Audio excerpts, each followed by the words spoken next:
미래는 과학기술이 지배하는 시대죠. 4차 산업혁명 시대가 다가오면서 주목받는 빅데이터, 소프트웨어 산업은 모두 기초과학이 뒷받침되어야 하는데요. 네, 미래를 위한 과학에 관심을 두기 위해선 어떻게 해야 할까요? 오늘 과학 돋보기에서는 과학의 대중화를 위한 노력에 대해 알아보겠습니다. 김병민 칼럼니스트와 함께합니다. 어서 오세요. 네, 안녕하세요. 네, 반갑습니다. 자, 우리가 과학하면은 좀 어렵고 딱딱하다, 나와는 거리가 먼 분야 이렇게 느끼기 마련인데 네. 사실 일상 속에서 과학이 아닌 걸 찾기가 더 어려울 것 같아요. 그렇죠. 네. 늘 들고 있는 휴대전화만 봐도 현대과학 기술이 모두 집합되어 있습니다. 네. 우리가 어려워하는 양자역학과 상대성이론, 전자기반 정식, 그리고 물리화학의 모든 것이 전화기를 만들게 된 거죠. 그리고 최근 문제인 이제 미세먼지나 지구온난화로 불리는 이상기후, 대체에너지인 태양광 발전이나 전기차 등 이루 말할 수 없죠. 네, 그렇습니다. 모든 것이 과학이라고 생각합니다. 네, 그렇습니다. 말씀하신 것처럼 정말 일상이 과학이라고 할 수 있지만 사실 국민적인 관심은 좀 낮은 것 같다는 생각이 들어요. 예. 어느 정도일까요? 사실 그 미세먼지나 이제 가습기 살균제, 라돈 침대처럼 이제 환경이 나빠지면서 나타나는 관심은 조금씩 증가하는데요.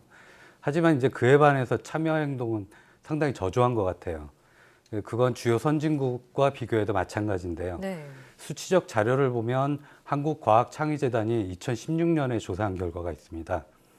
과학기술 분야에 대한 한국 성인이나 청소년 관심도는 2016년 기준 각각 37.6%, 45.6%로 역대 최저 수준인데요. 예. 이는 과학 문화가 정착한 선진국과 큰 차이를 보입니다.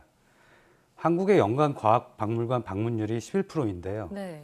캐나다는 30%, 미국은 27%, 독일의 20%에 비해 훨씬 못 미치는 수치죠. 그러네요. 그러니까 수치적 통계가 아니더라도 사실 피부로도 많이 느끼는데요. 최근 몇 년간 과학 관련 도서가 예년보다 많이 출간되고 있는데 판매 부수를 보면 다른 분야에 비해 한참 미미합니다. 네, 직접 뭐 책도 쓰시고 과학 관련 도서도 좀 집필을 하시고 하셨기 때문에 그런 참여도에 대해서는 피부로 느끼는 게 예, 있으실 그렇죠. 것 피부로 많이 같은데요. 느끼고 있습니다. 네, 근데 우리나라가 선진국보다 대중의 이 과학에 대한 참여도 관심도가 좀 미미한 이유 어디에 있다고 보시나요? 사실 과학은 이제 학문의 하나이기 전에 삶의 철학입니다. 고대에도 과학이 있었지만 네. 자연학에 가까웠고 철학과 수학, 예술과 얽혀 있었죠. 예. 이렇게 생각을 해보면 이해가 좀 빠를 것 같은데요. 최근 인문학이 참여도 많고 현재 열풍이잖아요. 그에 반해 과학은 좀 냉랭합니다. 네. 인문학은 인간에 대한 학문이지만 과학은 인간을 포함해서 자연과 우주를 이해하려는 더 광범위한 부분이에요. 네. 과학은 호기심 이전에 의심이에요. 네. 합리적 의심이요. 어. 그 의심 가는 게 없어지는 단계에 왔을 때 이론이 되고 법칙이 되는 거죠.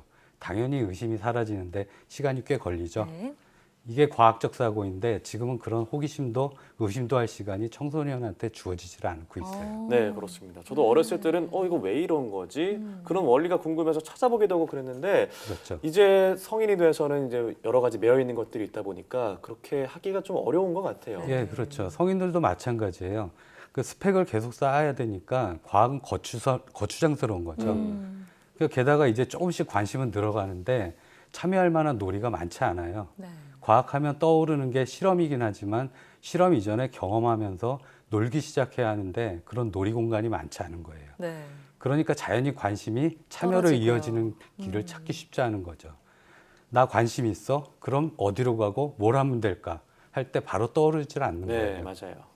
네, 정말 학창 시절에는 대학 입시에 매달리고 성인이 돼서는 취업을 위한 공부에 매달리다 보니까 과학에 대한 순수한 호기심이나 뭐 관심 같은 게 좀 떨어지기 마련인 것 같은데, 자, 그러면 대중을 위한 과학 교육은 어떤 방향으로 이루어져야 된다고 생각하시나요?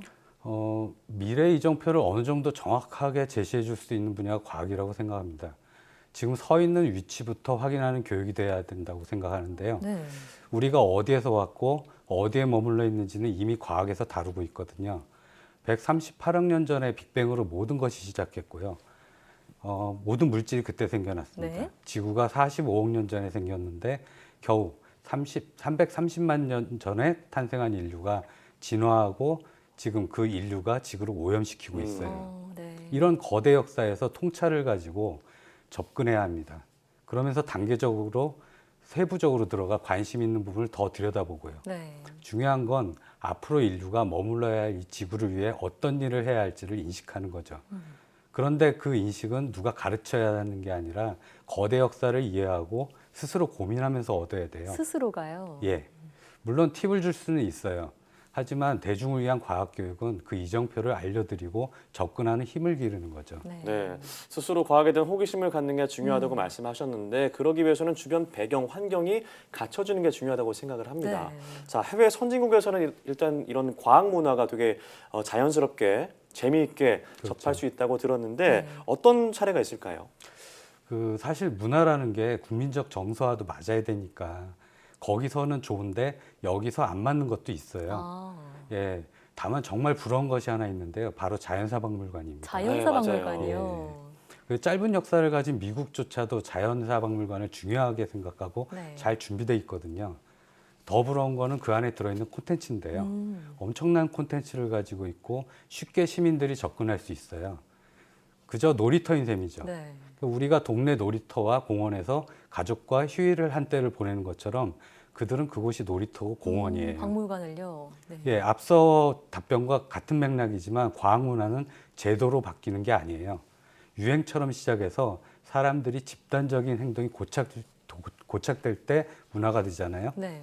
그러니까 추세와 문화는 분명 달라요. 그러니까 추세만 가져와서 제도로 만들면 될 것 같다고 생각을 하지만 그게 참여를 떨어뜨린 거고 자칫 잘못하면 비용을 낭비하는 거예요.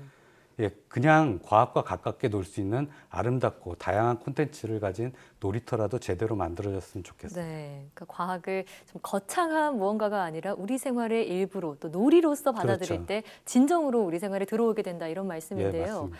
자, 그러면 이를 위해서 현재 우리 사회가 좀 변하고 있다고 보시는지요? 사실 그 최근에 네. 그 과학의 패러다임이 조금씩 바뀌고 있는데요. 네. 무척 다행이라고 생각을 합니다. 네. 그러니까 배우는 것에서 즐기는 것으로 바뀌고 있죠. 그러니까 전문가 위주의 지식이나 기술 창출 활동의 수준을 넘어서 누리고 즐기는 문화 활동으로 변모하는 중인데요. 이른바 과학 문화 산업입니다. 과학 문화 산업은 과학 기술의 재미와 가치를 여가 문화로 누리는 것과 네. 관련된 관광이나 게임, 엔터테인먼트 산업 등을 포함을 하고 있죠. 네, 그렇습니다. 정말 과학도 하나의 문화로 자리 잡을 수 있을 것 같다는 생각이 드는데 네. 그렇다면 이제 우리나라의 어떤 정책 같은 것들은 어떤 게 있을까요? 예를 들어 정책적으로는 과학기술정통부에서 서울국립어린이과학관에 과학문화산업 혁신성장 전략을 발표하고 향후 5년간 1조 4,500억 원을 투자를 하고 신규 일자리 10,000개를 만들겠다고 밝혔고요. 네. 예, 소재로 한 그 우수 원천 콘텐츠를 발굴해서 확대하고 시장 활성화를 추진한다고 합니다. 그동안 전문가, 청소년 위주의 지식 전달 중심의 콘텐츠 개발에서 벗어나서 국민에게 친근하게 다가갈 수 있는 다양한 콘텐츠를 개발, 보급하겠다고 합니다. 네. 다만 이런 정책이 바른 길로 가도록 전문가들이 지속해서 그 과정에 참여를 해야 되겠죠. 네. 그 말씀을 듣다 보니까 정부 차원에서는 과학의 대중화를 위해서 이런저런 노력을 네. 기울이고 있는 것 같은데요. 그러면 대중 본인이 우리 스스로, 우리 개개인이 할 수 있는 노력에는 어떤 것들이 있을까요? 어른들에게 당부를 드리고 싶은데요. 네. 정책적으로 앞서 말씀드린 환경이 바뀌어도 갈 시간이 없으면 못 가는 겁니다. 예. 아이들에게 시간을 충분히 줬으면 좋겠습니다. 그러니까 인간은 원래 호기심이 많은 생명체예요. 네. 그런데 지금은 그 호기심을 기성인들이 모두 빼앗았어요. 그러니까 공부하는데 방해되는 쓸데없는 생각을 못하게 하는 거죠. 네. 호기심이 생겨야 의심도 생기고 고민도 하고 질문이 생기는 겁니다. 휴대전화만 본다고 걱정할 게 아니라 아이들은 시간만 생기면 휴대전화를 놓고 주변을 보기 시작할 거예요. 그게 과학의 시작이라고 생각합니다. 네, 그렇습니다. 저도 얼마 전에 8월에 과학창의 축전에 갔다 왔는데 네. 뭔가 아이들도 너무 좋아하는 콘텐츠도 많고 저도 그러게요. 거기서 되게 재밌게 놀았던 기억이 있는데 앞으로 성인들에게도 이런 문화가 자리 잡길 기대해 보도록 하겠습니다. 네, 지금까지 과학 돋보기 김병민 과학 칼럼니스트였습니다. 오늘 말씀 고맙습니다. 고맙습니다. 네, 감사합니다.